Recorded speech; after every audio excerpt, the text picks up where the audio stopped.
You know, I've always had a real soft spot for an old GameCube title called Custom Robo. What is Custom Robo? It's a fantastic mini-mech game where you don the form of little tiny robots and shoot the ever-loving crap out of each other. Hell, you're just known as a commander where you whip out your dual disc and...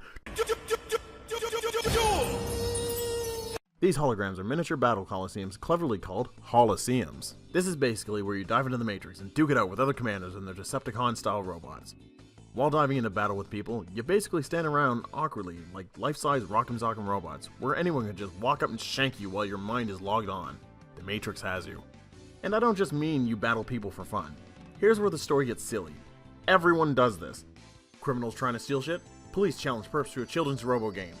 Want to raise your social standings? Children's robo game. Want to go to the gym? It's a goddamn children's robo game. Hell, you're a part of some mercenary team called the Steel Hearts, and with a dude like that, you're definitely going to be stealing the hearts of the emo teen anime nerds all over. Silver and white hair immediately make you 20% cooler, am I right? So, obviously this game makes no goddamn sense. At any point, you could just point a gun at or shank basically anyone, police included, while they're on their job, and they'd never see you coming. And apparently, the only pastime on this planet are robo battles.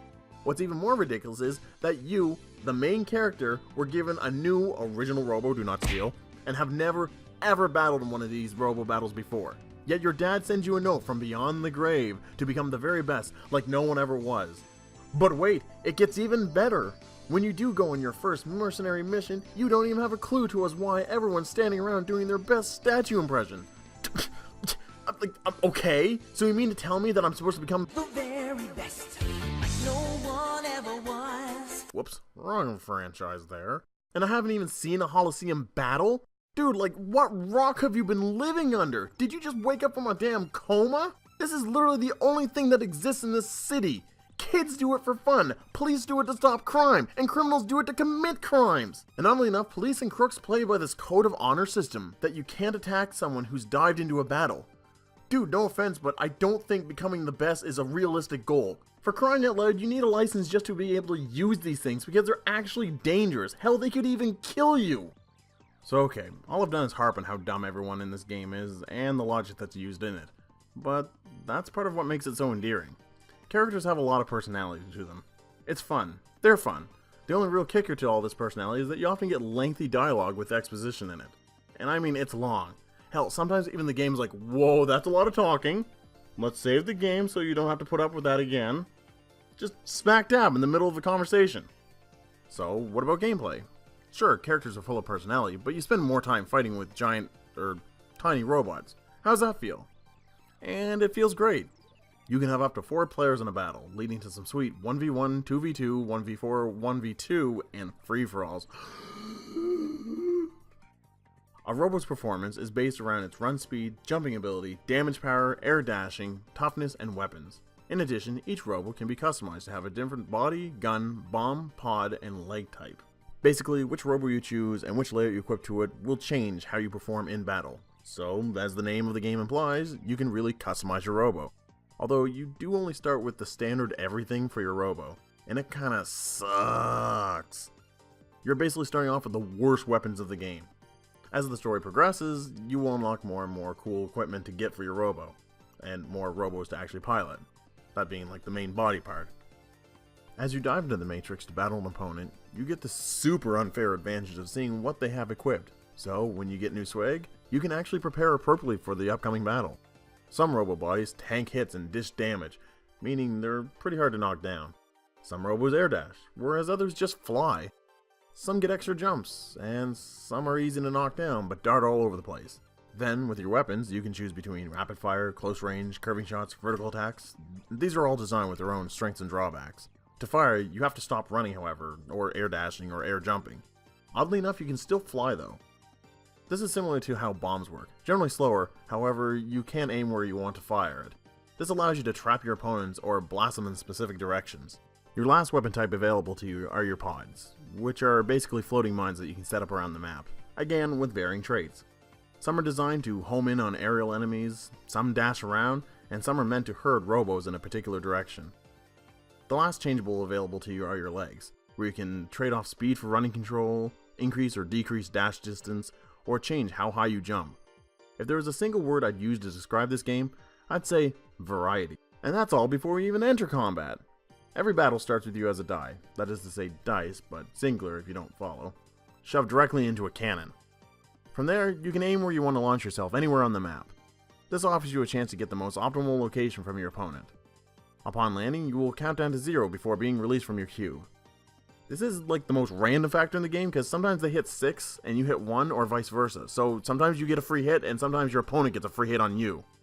But once you start, you use the arena to duke it out, and you have a lot of control from there. There are many different types of arenas you can battle on. Some with danger zones, some with moving parts. It's up to you to take advantage of the terrain and make your opponent's health reach 0. So you may have one glaring concern about this random factor. What happens when you get shit luck, and you get smashed out of your cube and your opponent gets the upper hand? What keeps them from pinning you in the corner and wrecking you? That's where we have the two main modes. Every Robo can take so much damage before getting knocked down. If this happens to you, you enter down status, where you're basically a sitting duck for about 2 seconds or so. The trade-off here is that you also take something of about quarter damage, after which you move to rebirth mode. This is where you're given about 3 seconds of invincibility and total freedom to attack back with no repercussions. So, see? Super fair! This was actually the 4th installment in the series, the previous 3 being released on Nintendo 64 and Game Boy Advance, but they never saw a release outside of Japan. This really eats at me to this day because Custom Robo was one of the coolest games shown off in Nintendo Power. I remember seeing that it was going to be on the Nintendo 64 and being so excited. And I kept looking forward to each Nintendo Power when we'd actually see a little more information on it, but it never came for the rest of the friggin' 64's life cycle! It wasn't until the Gamecube when we finally saw the 4th installment in the series. On the plus side, this gave Noise, the developer of the series, a chance to offer non-Japanese consumers a chance to play a game where they could work out a lot of the kinks and offer better selection to what's going into a bigger market. Honestly, that's more just speculation of mine, I actually have no idea for sure. The previous entries actually also used these toy-sized robots as actual toys and such, and you played as a kid. Actually, this game really reminds me of Mega Man Network. Play as a kid with digital toys, that battle in cyberspace. Dude, they totally ripped off Custom Robo! I can't help but think that Noise was trying to go for a more serious plot with this game, something a little edgier that would hit with the North American audience. It seems like they might have made a more stupid cheesy one instead, but the gameplay's spot on. Hell, after a while you start battling opponents with illegal parts, which are basically better versions of other parts, or Robos.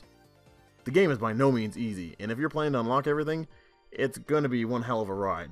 But that's half the fun, playing through and unlocking it all. When you do, you can customize however you want, then take that knowledge to multiplayer. Ah yes, my teen years. Back then, me and my friends would load up Custom Robo and duke it out with whatever we wanted, whenever we're taking a break from Super Smash Bros. Melee. I mean, like, I stomped the floor with them in Smash. It was only fair I gave them the sporting chance on an even playing field like Custom Robo. Why can't we get another Custom Robo game? That's what I want. There's so much fun to be had with an updated look. Slap on the Switch and we can have ourselves some Roborgy. Come on, Nintendo, make it happen! There was only one other Custom Robo released outside of Japan, and it was for the DS, and it was the 5th and final installment in the series. Custom Robo has laid dormant for far too long. And hell, even if we don't see a new game in the series ever again, at least have the GameCube version be released on the Virtual Console. It's the least you could do. I remember how great this game was, but it'd be great if other people could see how great it was too. Yo, thanks for watching. If you enjoyed the video, hit the like button and share it with your friends. If you're new to the channel, hit that subscribe button or leave a comment down below. Now if you don't mind me, I'm gonna call up my friends. I gotta kick their ass in some Custom Robo again.